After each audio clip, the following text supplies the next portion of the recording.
All right. Just tell us when, Iron Geek. Okay. Thanks, sir. All right. We're getting going. So let me be the first to introduce you to whose idea was that, which is going to be a comparative analysis between curriculum and accreditation to what the industry, the security industry, wants and needs from a capability perspective. And expects. And expects from a capability perspective. Contrary to what it says on the schedule, there's actually more to the title than just whose idea was that, so I'm glad you guys all stuck out for that. To my right here, I have the lovely and beautiful Robert Olson. I myself am Chaim Sanders, and together we make what is known as Robium. Some of better parts. Now, the only reason that we're known as Robium is mostly because Chob is a pretty awful name, but we actually do have a couple things in common together. Probably the most important of which is that for a time at least, until very recently, we both served as full-time lecturers at the Rochester Institute of Technology, about 3 hours that way. Now, as part of this position, that way. I think. Now, as part of this position, we actually had a really cool insight into what we are teaching students, which is very nice for us because Rob and I both, relatively speaking, socially engineered our way into academia. He came from computer science, a little bit more legitimate. I came from industry, having worked with some of the people in this room and going back to education. And in that capability, we got to see some things, and we also got to contribute. So we represented 2/4 of the Computing Security Department's Curriculum Committee. And you'll learn in a couple seconds just how rare that sentence put together actually is. But the decisions were essentially, what in the curriculum do we need to keep? What do we need to remove? And what do we need to update? And as part of that research, or as part of that question, we needed to research what other people are doing. And we needed to know what industry needed, which is pretty standard across the board. So we said, wow, this is actually, as non-really faculty full-time, although we both were doing it full-time at the time. Now I'm working for a company called ZeroFox as a director of security. At the time, we were both doing that, and we said, this is actually really interesting information for everybody at large. In doing that, we will come into a couple of different organizations. I should mention right now, right from the get-go, we don't represent any of these, and most of these are acronym soup that we'll explain later. So we don't speak for the ACM, we don't speak for IBET, we don't speak for the IEEE, RIT, the NSA. If you can throw any 4-letter acronym, 3-letter acronym together, we don't speak for them. This is our own personal opinion. So this is going to be pretty interesting to us as we go forward. When we started coming up with this, we had to come up with our research questions. Well, we came up with 4, and they're pretty interesting, but really they all boiled down to a pretty general idea of when was the last time you actually thought about who's behind a given curriculum, and why does that even matter to you? Why do you even care? That's the important things to consider here. And the why do we care is obviously the first question we want to know before we start thinking about who's behind it. And the answer should be pretty obvious. The answer should be the first one coming to your mind. And that's everybody and their mother has told me that there's a humongous talent gap in information security. And that's why I'm telling all my friends to go into it and my kids to go into it. But the question becomes, for anybody who's researching anything, is that true? And if so, can we evaluate how much we're impacting that? Well, it turns out that the only data that is actually based on what seems to be source of statistics and collection is from the Bureau of Labor and Statistics, appropriately so. However, the Bureau of Labor and Statistics only collects on one area of information security, and that's information security analysts. And according to their data, there are 90,000 of them in the US. 90,000. That sounds oddly low. For instance, if we put this into a count of this room, we'd note that 2 out of every 9 of you in the room right now, and in fact in the entire industry, would have attended DEF CON last year if that was the case. Now, I don't think even the people who are at a conference right now, that's representative. In fact, there are other figures, although they're based on less data, that span humongous amounts of ranges. They have a large discrepancy. In fact, the discrepancy is as large almost as the amount of people who allegedly illegally voted for Donald Trump this last election. So keep that in mind. And by when we say large, we mean if we look at the currently employed figures in the US, there's a discrepancy of 1 million people. That seems like a lot. It seems like we could maybe we moved that down a little bit. The same thing is true with jobs that are available. You would think that this data would be pretty easily obtained. You can even think of sources where this might come from, job search engines, for instance. The problem here is when you search for security or even computer security in job search engines, you'll get the malware reverse engineer, but you'll also get the guy whose job it is to physically secure the computer by standing in front of it with a gun, also known as a security guard. Both of those guys will come up along with multiple listings, so you got to take these with a grain of salt. And all of these organizations that have tried to put out these numbers have different methodologies for doing so. The important thing to think about, however, or the important thing to remember, I should say, is we're going to take the most conservative one, which we think is pretty much CyberSeek.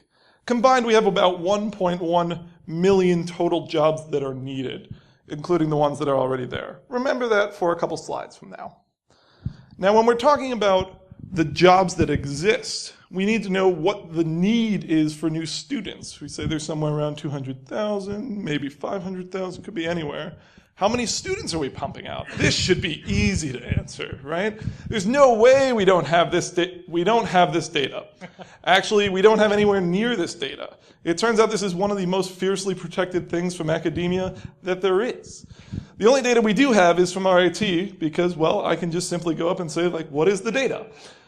So we actually get to see that this data goes back 10 years, which is actually extremely long in the computing security academia world, but is so all over the place that it doesn't necessarily add up. There's a huge spike recently, and we've been seeing upwards of 100 people per year graduating, or I should say attending, which is about a 400-person total department, as opposed to the early years when we're looking at a department that's maybe 120.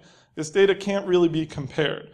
What we can say, however, is that this is probably one of the larger computing security departments that there are. I think that's pretty much obvious. And that there's also no way to clearly evaluate or colleges and academic programs for their success, which is something that we kind of pointed out and we'll be pointing out as we go forward. Now, in order to kind of come up with this, we're going to use those assumptions that we just came up with. The conservative estimate is that we need about 1.1 million jobs, which is going to be nice. And we're going to assume that, let's say, as the data actually shows, that about 75% of students graduate from a given program. I know that seems high, but it's actually the data that we have. That includes people dropping out, switching majors, whatever.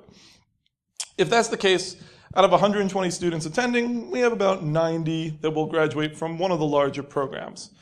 Let's go all out. Let's say there are 137 four-year schools. We'll see where we get that 137 number from soon. It's probably slightly low, but it's pretty close to straight on for reasons we'll discuss in a little bit. If we take that and we multiply it by the largest amount of class that we'd expect them all to have, keeping in mind this is obviously unrealistic, we end up with a pretty solid number, 12,330 CSEC students per year. Unrealistic for reasons we talked about, but it's an estimate at least. It's better than some of the things we've seen up on the board so far. All right, so if we went at that pace for the entire time, for the entire lifespan of an employee, and tried to fill all the existing computing security jobs there were in the average lifetime of a normal person who works, which is about 40 years, we end up with a little bit of a problem, right? We said adding those CyberSeek numbers together, there are 1.1 million total jobs. I'm going to assume that most of you are going to work about 40 years, but maybe some of you are going to put some 60s in. We'll account for that.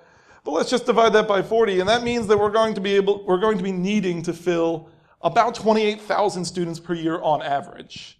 Now, even if we were off by 40 years, even if you all worked for 80 years, we'd still be short. So I think this is pretty good cause for the fact that A, we have this whole situation where we have individuals who are generating computing security talent. We should make sure that they do a good job, and we should make sure that not only is that job the best that they can do, but it prepares the students for the jobs they want. Now, there's an important caveat here, and this important caveat comes up occasionally when we start going over this note, and that is there are other things besides academia that are preparing people for their employment. There are things like certifications, there are things like training, there's things like Army training and things like that as well. Many of those require that there's a significant financial deposit put on, I should say. So take a look at, for instance, SANS training. Going rate of SANS training is about $5,700 for a course. Same thing for Black Hat, it's about $5,000 for a training course. In these cases, if you have low capabilities in the financial space, read as most students, you're probably not going to be jumping straight into this. In fact, the people who are probably going to be providing you the capability to afford that are employers. And if employers are paying for your training and you need to get a job before you can do that, it's kind of a chicken before the egg problem that we run into several times over. Anything you wanted to add? Yeah, just startups too. Oh, yes. Good times. So we have this kind of issue, and it's the thing that comes out is we have an information security talent shortage. The real takeaway here is we actually don't know how large it is. We just know that it's kind of there. Intrinsically, that seems correct, but there's also data that indicates that as well. One other thing, too. It's worth mentioning that for these job titles that we're talking about, these are jobs that explicitly mention security. And as we all know, there are many, many other jobs out there that are related to security that don't necessarily have security in their title or their description. Yeah, that's absolutely true. A reliability asset engineer, maybe some of you play that position now, information analyst, all of these deal with security on a day-to-day basis and don't mention security directly in the title. All right, excellent. So we have this kind of base. Now there's another kind of area that we need to think about. Sure, we're not considering things like certifications and training and things like that. We're only focusing on academia, but I think we can all agree that there's a large proportion here of academia that funnels into the real employability of students and eventually employees. Now the question also becomes, within academia, can we evaluate curricula in a vacuum? And the answer is absolutely no. That's ridiculous to assume. There are things like clubs and research and internships that play into this. Now, we're not going to try and evaluate that because that's pretty difficult. However, it is kind of an interesting conjecture to make that the quality of your academic program will allow your students to, A, undertake better research, have more informed clubs, and get better internships. I don't think that's a tremendous leap, although there's certainly some wiggle room within that definition. Now, when talking about that, we're going to evaluate a number of different programs, and that's going to be what we start doing for a little bit right after this slide. The reason why this is the case is obviously because computing security is not within the Department of Computing Security in almost any college. That's a ridiculous claim to make. So in order to evaluate how security fits in and where and the effectiveness of it, we're going to need to evaluate the computer science curriculum, the information systems curriculum, and the information technology curriculum, in addition to any computing security curriculums that might be available. In order to do that, we're going to have to become familiar with quite a few organizational acronyms. The first one is ACM, which many of you are familiar with. It's the Association of Computing Machinery. And this is an interesting organization from a curriculum perspective. They set forth a number of curriculum guidelines, kind of we think these subjects should be important, and we'll see those come through later. Now that alone doesn't seem that important until you take them in conjunction with the next acronym on our list, ABET. ABET no longer stands for anything. That's about where we're at right now. Yeah, that's a fair assessment. Yes, they were like, ABET, that used to stand for something, but now it's just letters capitalized. All right. ABET is designed and sets forth very specific curriculum that universities need to follow in order to obtain accreditation. And this is something that they can use, and pretty much the main reason for this is for marketing purposes. You get this accreditation to say that you're accredited. Now, the benefit of this is they have strict guidelines and requirements that need to be reviewed by the ABET accrediting board to assure that your program is in compliance with that situation. So you say, I have ABET accreditation in computing science. You must fulfill certain requirements in order to do that. Which is a very expensive process in many cases. Yes. That is the kind of other elephant in the room, is that ABET actually makes a hefty profit off of this situation. One other thing, too. So when talking about accreditation, we're talking about subject-specific accreditations. Institutional accreditation is a whole different beast. So something like Middle States, that's there for more than just marketing. Yeah, Middle States also doesn't get as granular as what does your computing security department cover. That's just never going to be part of that. All right, thank you. So there's one other kind of big and awkward elephant in the room, and that is one of the somewhat important organizations in this conversation is going to be the National Security Agency. Now, 50 years ago, many of you would not know who that is, but I expect you all to have a pretty firm understanding of what the National Security Agency does at this point. Now, what you're thinking is probably completely incorrect unless you're from academia for this context. In this context, the NSA actually serves a role very similar to that of ABET. They, instead of accrediting, because they don't use that term, it's very specifically designated, they use the term designation. You can get a National Security Agency designation, and as we'll see, these actually turn out to be some of the most important designations in the computing security curriculum. So we're going to take a little bit of a look into the computer science and information security and information systems, information technology and information systems curriculums, and then we'll kind of come back and try and fetch out the security relevance of each of those. Rob? Yeah, so let's start off by taking a look at the ACM computer science curriculum. So what we have up here are the required knowledge units, the subjects, if you will. They don't necessarily translate to specific courses. And then we have the amount of time that each one of these subjects is, that students are supposed to be exposed to each one of these subjects. So the tier 2, these T1 and T2 columns are measured in instructional hours. So that's not credit hours. In terms of, we typically talk about one course as a 3-credit hour course. These are instructional hours, which means for this number of hours, you're supposed to be in the room with an instructor. Okay? T1, Tier 1 are mandated. You have to have at least these many instructional hours in a particular subject area. Tier 2 are optional, meaning that you're strongly encouraged to have some high number, but the exact percentage of the T2 column isn't actually specified in terms of what students are supposed to get. Now, if we take a look at some of these numbers, they make sense for computer science. If we look at software development fundamentals, 43 instructional hours. That's basically one whole semester. One whole semester. In one semester, you typically take 3 one-hour lectures a week, approximately, for 15 weeks, adding up to 45 instructional hours over the course of a semester. Okay? 43 is about one course. Makes sense for someone who's a computer science major, who's going to be going probably into a developer position or something of that nature. If we look at where security falls in this, by comparison, we're looking at 3 instructional hours. All right? From the ACM's perspective, computer science students need 1 week of lecture on security as a requirement. Yeah, let's just think about that for a second. 1 hour. And then some percentage of an additional 6 hours, some presumably high percentage of an additional 6 hours.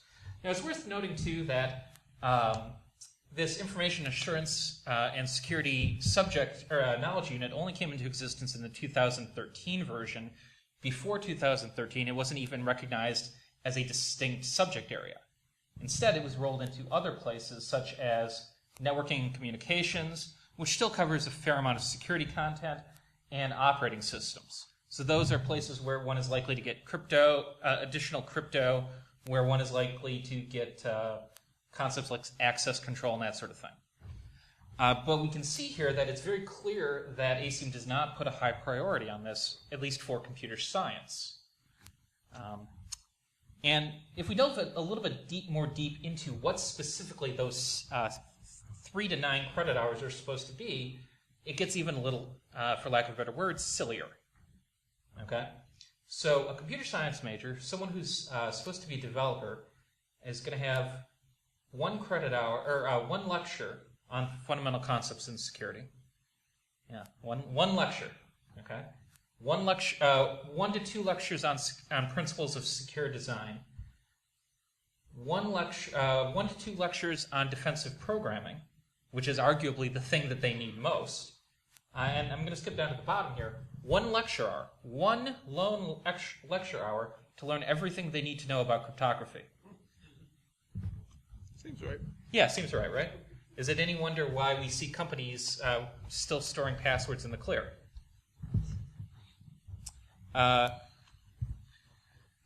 IT is a little bit different. Oh, I'm sorry, we're not there yet.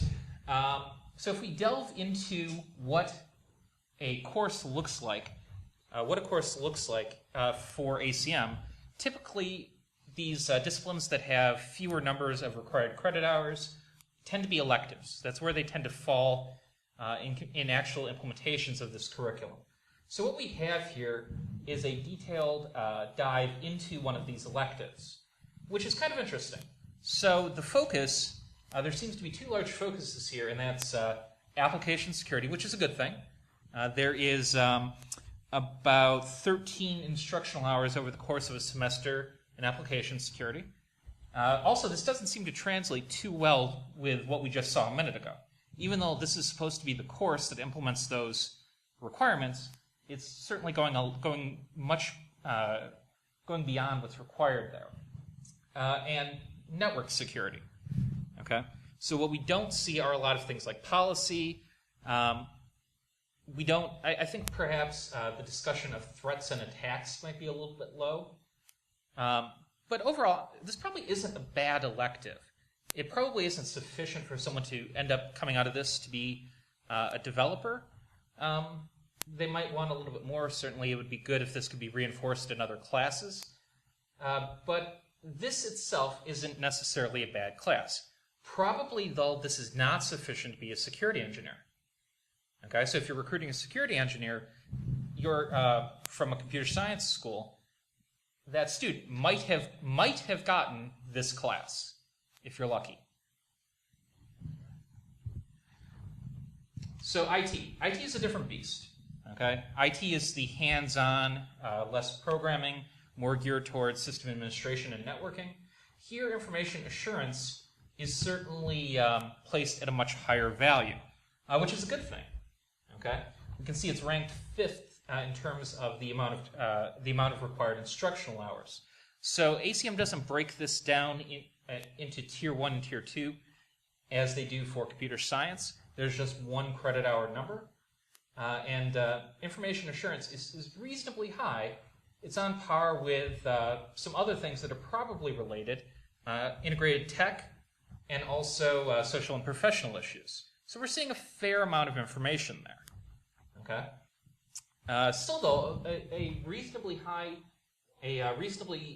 large focus on programming fundamentals, which is ranked at number 1, even though we're talking, and as well as math and statistics, even though we're talking about someone who's more likely to come out and be a network or system administrator. Those seem more theoretical. I mean, certainly it's not bad, but it's an interesting choice. This particular, I believe this curriculum dates from 2008 is the most recent version of this. And then we have information systems, which is, again, its own beast. Information systems doesn't get into required credit hours. Instead, they actually specify courses. So what we have here are the courses that an information systems major, a less technical discipline, is supposed to take.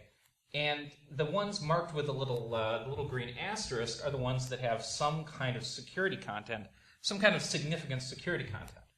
So I think one of the things that's interesting about this is that we see security being reinforced more in the curriculum. For ACM, for the CS and IT versions of this, there is reinforcement, but it's not necessarily clearly spelled out. Okay? The way that the subject matter is broken down, it'd be very easy for a professor or an instructor who isn't as security focused to skip over that optional material. Okay? For the information systems requirements, though, that's spelled out a lot more, and we see a lot higher amount of reinforcement, including 2 suggested elective courses: IT Audit and Control, and IT Security and Risk Management, which we're about to delve into. So here we have the those 2 electives and their actual suggested subject matter. Okay, so we see a number of common topics here that would not necessarily be a bad thing for someone going into the security profession to have. Okay, is this going to produce someone who is a security engineer? Again, probably not.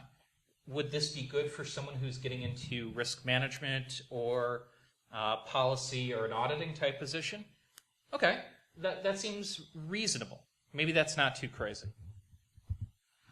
And then we get to ABET. Okay? ABET, as we sort of said, is its own beast. Now, the curriculum guidelines that we just talked about come from ACM. No one actually has to do those.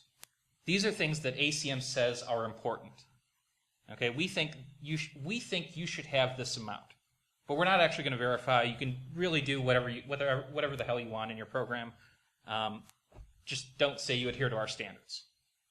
If you actually want to be accredited, that accreditation comes from ABET, and they have a very, very strict set of requirements for this.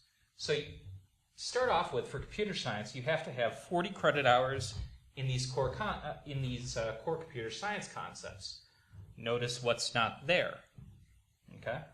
Additionally, for computer science, you also have to have a surprising amount of mathematics and traditional science. Okay. So the amount of mathematics and science you are supposed to take in an ABET accredited program is roughly equivalent, maybe 3/4 of the amount of computer science you're supposed to take. So, again, an interesting choice. But at no point do they actually require students going out to be programmers to take security. Okay? And that's kind of how we get bugs, right? The IT requirements are a little bit interesting. It doesn't go, again, for IT, ABET doesn't go quite into as much detail as it does for computer science. Computer science is kind of the flagship for both ACM and ABET. This, for IT, it does require that students get exposed to the fundamentals of security, information assurance and security. So at least here we have a clear requirement that students are supposed to take some kind of security. Okay? And that an ABET accredited IT program should mean that students are actually getting security content, right? Well, as we all know from discussions of policy and policy implementation, what's missing from this? Okay, what's missing from this? Well, you can prescribe policy all that you want, but what do you actually have to do if you want to make sure that that policy is being implemented? You have to audit. So we're going to lead into a discussion of auditing in higher ed in a second, called assessment. But just to give you a little bit of a heads up, everything might not be quite as rosy as we think. And for information systems, there is, again, a explicit mention of covering security of information systems required. It is one of several topics that's supposed to be within 30 credit hours. So that's 30 credit hours, not 30 instructional hours. So in other words, somewhere in about 1 of 10 classes, you're supposed to get this material. Okay, it doesn't specify exactly how much of those 10 classes you're supposed to get, but it's in there. So if we look at what actually happens in terms of auditing this stuff, so we see that 2 of these 3 accreditations actually require security content. Who audits that, though? Well, maybe 1. Okay, in other words, when we actually go through to see our students learning the security that they're supposed to be learning, only 1 of the 3 accreditations actually requires that schools make sure students are getting the security content they're supposed to be getting. So if we look at the relevant ABET outcomes here, okay, so we have one general outcome that applies to all ABET accreditation programs: understanding of professional, ethical, legal, security, and social issues and responsibilities. That is one of the very few places where security is explicitly mentioned in these learning outcomes. Now, these learning outcomes are supposed to translate into assessment criteria, meaning that this is something students are supposed to know, and you have to come up with some way to measure their knowledge of this. Okay? So we see this being applied as a whole to all programs. Okay? It is up to the individual programs to determine how this specific learning outcome gets assessed. You do have to have some kind of plan in writing. But if we look at what CS actually requires, in addition to this one general learning outcome, it's all theoretical. Okay, CS requires understanding of algorithms, of mathematics, of problem solving, but there's no CS-specific version of security that we're supposed to measure students' knowledge of. Although they do very much care about complexity, and reasonably so. So IT is sort of in a similar state. That is, we have a number of learning outcomes that we're supposed to measure for accreditation in IT programs, but security is not explicitly mentioned. At best, we might be able to shoehorn an assessment of security into this learning outcome of an understanding of best practices and standards. Okay? Understanding and implementing security is certainly a best practice, but it would be easy for a school to redefine this to avoid security entirely. So the school is supposed to teach security within an ABET accredited IT program, but they don't actually have to measure the effectiveness of teaching security. And again, for information systems, we have one additional learning outcome which does not mention security at all. All right? We have an understanding to support the use, delivery, and management of information systems, and that's sort of it. You have something on that? Excellent. All right, cool. So we have all these sweet learning outcomes. We have a pretty good idea of where each of these programs falls in relationship to how they teach security. Thank God, probably security is all coming in a dedicated computing security department with really effective backend from computing science and information systems and information technology. Right? No, actually. So we worked really hard to actually get this data, manually going through each computing security coursework and finding out which department they belong into, and then separating that out. That data will be available later for anyone who's interested. But essentially, the idea is that almost half of all programs slop security into computing science. Now, that might sound a little bit problematic given that the previous requirements we just talked about had very little capacity for security to be taught as part of the underlying accreditation process, or at least very little monitoring of the security platform. Now, we do see a rising amount in computing security as its own independent department kind of area, and that's under the white. And the third largest one is actually surprisingly information systems, which has 17%. Now we're going to see that this actually can become a little bit dangerous as we go forward. But what we're going to be talking about here, this data set represents all of the schools that have NSAs, and we'll be talking about this in a couple seconds, CAECD, CAER, and CAECO. And it also represents every school that has ever competed in any CCDC competition, just because I felt like adding those in, and sometimes they didn't overlap. It's worth mentioning, too, that there's also a surprising amount of engineering. Yeah, that's a pretty good point. Some schools find a really high capacity for putting engineering capabilities or security within engineering capabilities, which actually makes some sense to it, especially going forward. Now, what's interesting is we're actually going to see that these NSA accreditations, or I should say designations, actually mirror these distributions really well, which shouldn't be that surprising to you because they actually want people to get them. So what are these NSA things? What's up with this NSA dealing with accreditation and curriculum? Well, probably the thing that happened was at some point they said, wow, no one's doing this. We should really do this so we can get the people we want. And actually, that's a fantastic idea. However, there's a couple little problems with it that we'll discuss later. But generally, they provide 3 different capabilities. One is the CAECD, that's in cyber defense. And we've put a little description that we feel represents these best. So, high-level security blue team. The CAECO, which is the newest one, cyber operations. State-sponsored offense. You'll see why we say that in a couple of minutes. And the CAER, which is defined towards cybersecurity academics, but there's actually no curriculum requirements for this. It's all just how many papers have you published, so on and so forth. So within these designations, what do you get? Now, we said earlier with things like ABET, what do you get? Well, you get a price tag and you have to pay it, and then you can maybe use it in marketing. It turns out that no one has ABET accreditation for security itself because it doesn't exist yet. And as a result, no one really wants it, right? Everybody has gotten this NSA CAE accreditation. And this is essentially what's used to judge whether or not you're at some minimum accreditation level, even though it's technically a designation. That's great news for the NSA, and there's actually a little carrot that they use to encourage you to do it. You can get additional grants and scholarships if you are participating in one of these programs. So that works out for everybody involved, theoretically.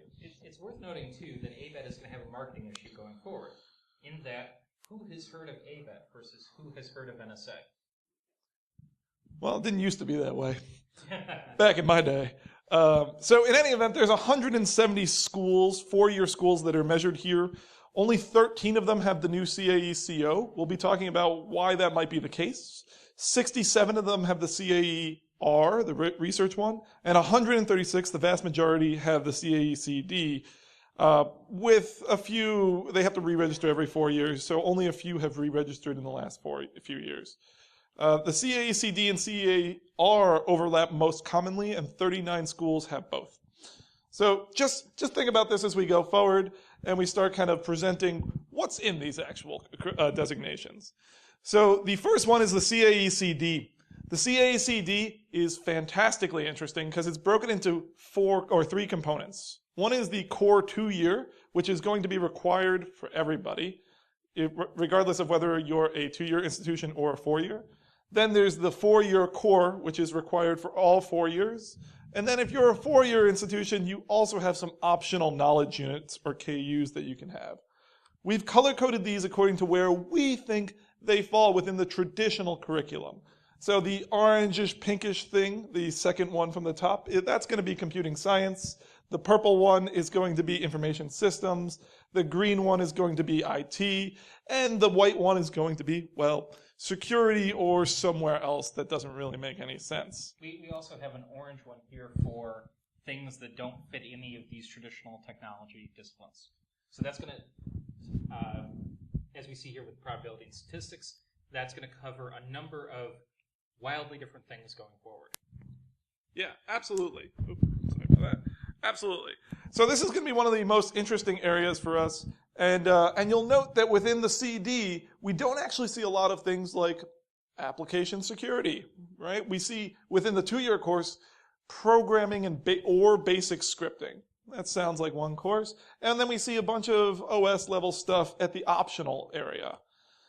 When we start moving into the CAE-CD optional curriculum, we actually see that this is broken down pretty much spot on to how we saw the distribution, where first we see a large computing science set of classes, then we see the second most common one is the information systems one, then we see IT, and we also see information security kind of built in here as well. So it's worth noting that students have to take, in order for the school to get this designation, students have to be able to take any 5 of these. And historically, an interesting kind of caveat to the CD is they don't actually have to be able to take them in one sequence out of one program. They could be anywhere in the institution. Well, that's changing. That is changing, or changed. Now, also, one of the interesting aspects here is we see that there's quite a bit of engineering here. Really, this seems to be somewhat well designed to make it so that most institutions who teach these courses somewhere can get this accreditation or this designation. Including some business ones with like fraud prevention and forensic accounting. Now, that's true. And for the most part, these actually are fairly reasonable. For instance, this is the requirements for cryptography. They make sense. They're not all too out there. We'd expect people to have a pretty good idea of what elements of cryptography were in use. Where this gets really interesting is when we start talking about the CO, the newest one. Now, our claim earlier was that this was designed for state-sponsored offense. And we'll see that this is actually going to be reflected a little bit in what's represented here. So, first and foremost, we have a lot of computing science here. We see low-level programming. This is clearly more application security heavy. Additionally, we see some networking, but we really see a startling lack of information systems. Now, most interesting here, there's something that's missing from this list. Rob, what do you think that is? I don't know. Maybe you should tell us what the answer is. Ethics? Do we see any ethics? No, we do not. What we see is legal. We do see legal. Now, I don't know how many of you are information security experts in your day job, but when was the last time you needed to whip out your local copy of the Constitutional Amendment? Or the Geneva Convention? We got constitutional... okay, what about just war clauses? Have you used those recently? Just war clauses? No, yeah. So that is actually required by this core KUs. As we go forward, we can take a look at some of the optional KUs, which get really kind of interesting. Some of them are really specific. A lot of things on mobile. There's some things on systems programming and digital forensics. They're a little bit all over the place. Students here need to take 10 of these core KUs at least at some point during their capabilities, during their curriculum. But it's also worth noting as well, there is a surprising amount of engineering here. Yeah, this is actually really, really quite startling. Rob doesn't necessarily believe this as much as I do, but I believe that these engineering requirements that were added are so specific as to probably have been made specifically to allow some schools who were not otherwise able to get the CO to qualify for the CO. That's a thought process, but it's probably not too far out there. My opposing theory is that these are in there for the because of the specific needs of the NSA and the intelligence community. All right, so I said, hey, maybe these are state-sponsored, or we're focusing towards state-sponsored. How did I come up with that conclusion? Well, I came up with that conclusion by looking at the bodies of these. Some of them make sense. So here we see understanding of operating system theory. All right.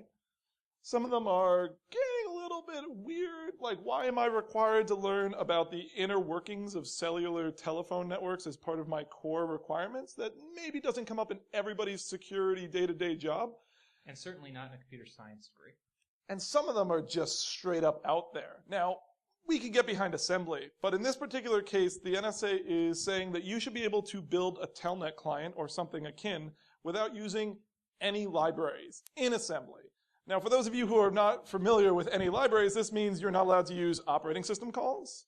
You're not allowed to use device drivers. You're not allowed to use any wrappers on top of that. You essentially need to rebuild TCP/IP and then rebuild Telnet on top of TCP/IP. That's a little bit intense and also probably more assembly language than most of you have ever used in your careers. It does make sense, though, if you're going to be building implants. It really does. It really does. Cool. So with this, I'm going to hand it over to Rob to talk about some of the future curriculum guidelines and accreditation processes. Yeah. So where are things headed? Okay. So we've taken a look at where the landscape is now, and it's weird. Okay. Where is it headed? I'm not so sure it's going to get any saner. So all three of the organizations that we've talked about, as well as the IEEE, recognize that there needs to be more cybersecurity somewhere in higher ed. Right. This is a place where it's got to grow. We have the shortfall that we talked about at the beginning, and everyone seems to recognize that what they're currently doing isn't sufficient. So what we tend to see is that, or what we've seen, is these organizations jointly form this computer or cybersecurity education project to study the problem.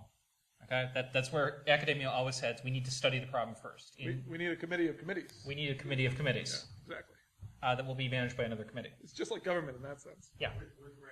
With grant money. Of course. Yeah. Oh. Just a second. Are we still up? Yeah, we're still up. Okay. We just lost our speaker note window. I think we're going to have to go without that. That's okay. Yeah, it's somewhere. All right. You can work it for me. All right. Okay. Next bullet, please. Right. So the ACM, of course. So the ACM took the results of this project and decided that they were going to develop create a joint task force to come up with new curriculum recommendations. A new joint task force to study it. But luckily, the joint task force is actually coming up with new recommendations. Initially, it was a little bit weird as to whether this was going to be coming out as under ABAT or ACM, and that actually matters because one is an accreditation and the other is recommendations. Currently, this is coming out under ACM, so this is curriculum recommendations, not an accreditation program yet. but it's very likely that ABET will very soon, from their computer accreditation committee, come up with an accreditation based off of the programs I'm about to show you. It's also worth noting, too, that there are two different efforts within ABET to come up with accreditation. So we have their computing accreditation committee working with ACM, ABET, and IEEE. There's also supposedly the engineering accreditation committee is trying to come up with a cybersecurity engineering accreditation, but there's very little information about that publicly.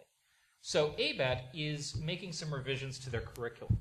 Okay, for general revisions, it's actually getting a little weaker in that it says curriculum must cover security somewhere in an appropriate manner to its discipline. Okay, so it does say that, I guess it does say that security has to be covered somewhere, but it leaves what that is up to the specific discipline. Within CS, we see CS requiring some addition. We see the next version of the ABET CS requirements covering some additional classes that are tangentially related to security, but we're not there yet. Okay, security isn't actually a requirement. For IT, security is no longer a fundamental topic, so a step backwards. And for IS, it is also removed as a topic from that first year. Okay, so here we see a step backwards. And what's happening is that these programs are pulling security out so that they can make security its own beast, which is kind of the opposite trend we see in industry, right? What we see in industry is more people having to do security as part of their day-to-day. Here we're saying we're almost doing the opposite in siloing security in this ACM CSEC 2017. So the ACM CSEC 2017 is the result of that joint task force. This is the curriculum recommendations where we're at right now. There's going to be a number of about 6 primary knowledge areas, or knowledge units, if you will, that have a number of subtopics, and each will delve into those in just a second. And there are some of these cross-cutting concepts that are supposed to be spread out through everything. Okay, so this is the initial version of the CSEC 2017 curriculum that we reviewed, and where things stand. This came out, I think, around March. And what's interesting is a new version of this just dropped at the beginning. A new version of this just dropped at the beginning of the week. So we had to update some of this quickly. So we do see some interesting trends here. Okay, we see relatively little data security except crypto. Okay, we see again relatively little software security, except for maybe fundamental design principles. We see a lot of system security, which kind of makes sense as to where academia has traditionally housed security in terms of operating system and networking. And then we see a number of less technical subject areas that might make this more palatable to a school that already has a strong information systems program.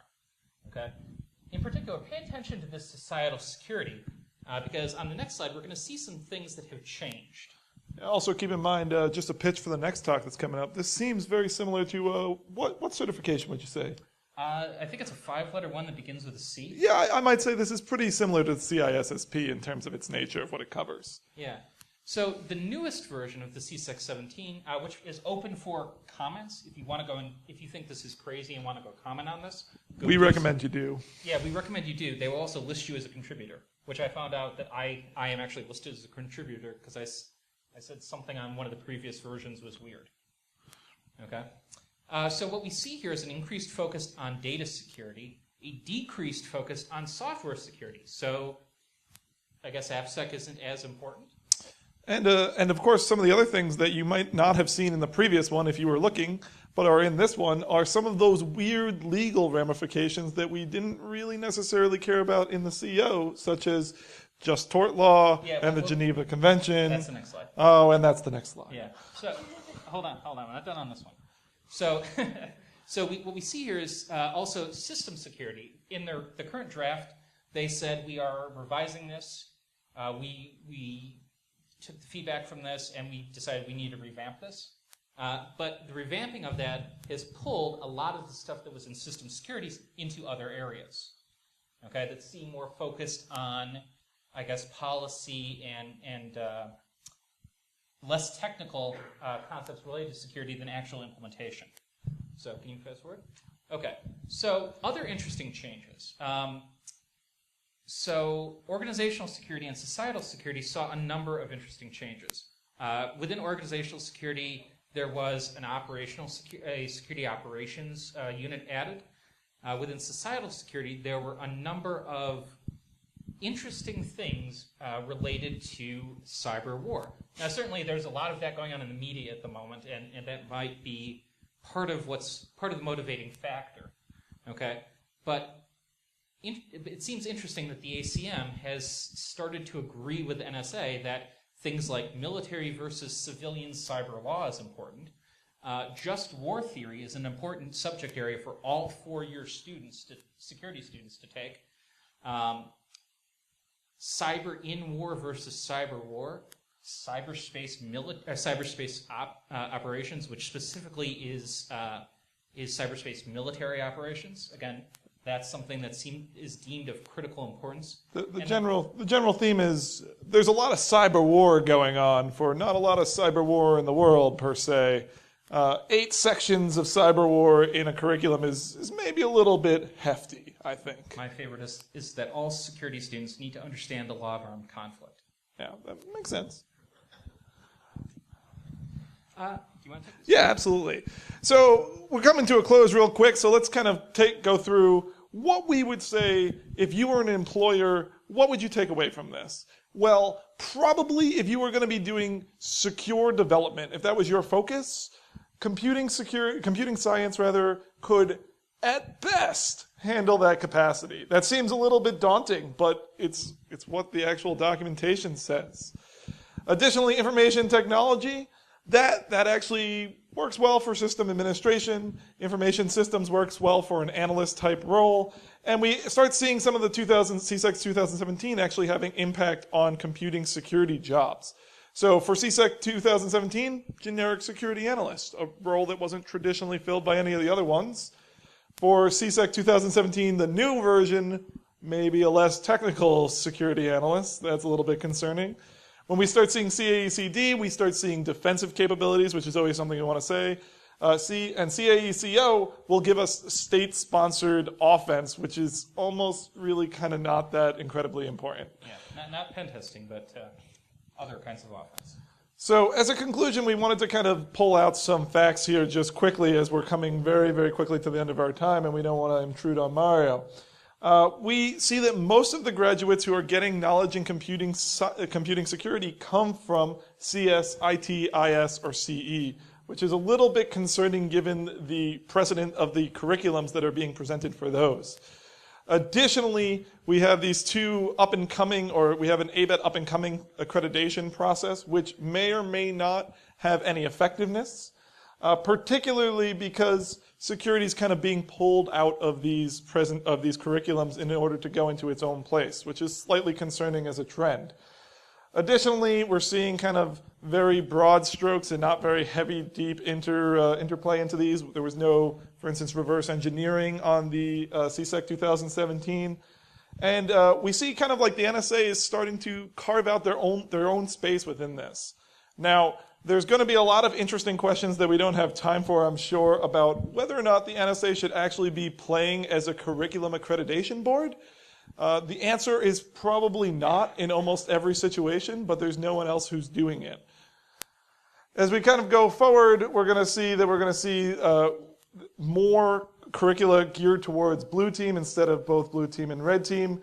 And we're not necessarily seeing so much industry-based feedback going into this system. So we're not actually seeing a whole lot of industry support for these curriculum events. So if there's something you want to get involved in, that's it. Rob, you want to take this? Yeah, so we do have some recommendations too, the most significant of which I think is, oh my God, do we need better metrics, right? There's almost no metrics out there. Everyone guards their data. We need to have a much better idea of what the scale of the problem looks like and the scale of what our capabilities are at the moment. It seems like graduate certificates are probably, if a school is looking to get the CAECD, some kind of graduate certificate might be a way to go. It makes sense for any number of programs, IT, engineering, IS. Everybody could find some kind of way to do the CAECD and probably improve their curriculum. Cyber operations does not make a lot of sense for information systems, which I don't think is terribly surprising, but it does seem to be a best fit either for computer science or, surprisingly, computer engineering. Which does disclude 17% or thereabout of current existing programs from ever having students that graduate that. Yes. And also, one of the challenges, I think, for the CSEC 2017 curriculum going forward, even if they come up with something that's maybe a little bit more technical than the most recent draft, which I highly encourage everyone to go provide feedback on. It's about 80 pages, but it's not super dense material, is that there is little to no incentive for anyone to actually do this. Okay? If we want some other player in this space besides NSA,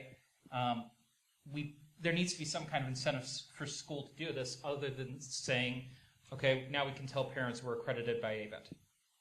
Okay, that's not that much of that's really not that much of a useful thing.